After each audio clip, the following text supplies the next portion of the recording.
আপনি কি খুব রেগে যান? তাহলে এই 4টি ইসলামিক উপদেশ আপনার জন্য। শেষের উপদেশটি আপনার জীবন বদলে দিতে পারে। রাগ এমন একটি আগুন যা আগে নিজের হৃদয়কে পুড়িয়ে দেয়। তাই যখন রাগ আসবে তখন রাসূলুল্লাহ সাল্লাল্লাহু আলাইহি ওয়াসাল্লাম এর শেখানো এই 4টি উপদেশ মনে রাখুন। ১ নম্বর, চুপ হয়ে যান। রাগের সময় বলা একটি কথাও এমন ক্ষত তৈরি করতে পারে যা বছরের পর বছরেও সরে না। ২য় নাম্বার, বলুন আউযু বিল্লাহি মিনাশ শাইতানির রাজিম, কারণ শয়তান চায় আপনি রাগের বশে ভুল করে বসুন। ৩ নাম্বার, দাঁড়িয়ে থাকলে বসে যান, বসে থাকলে শুয়ে পড়ুন। এটি রাগের তীব্রতা কমানোর একটি সুন্নাহ। ৪ নম্বর, উযু করুন, কারণ রাগ আগুন থেকে আসে আর পানি আগুনকে নিভিয়ে দেয়।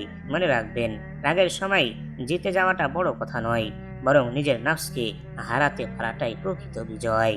রাসূলুল্লাহ সাল্লাল্লাহু আলাইহি সাল্লাম বলেছেন, প্রকৃত শক্তিশালী সে নয় যে অন্যকে পরাজিত করে, বরং প্রকৃত শক্তিশালী সে যে রাগের সময় নিজেকে নিয়ন্ত্রণ করতে পারে।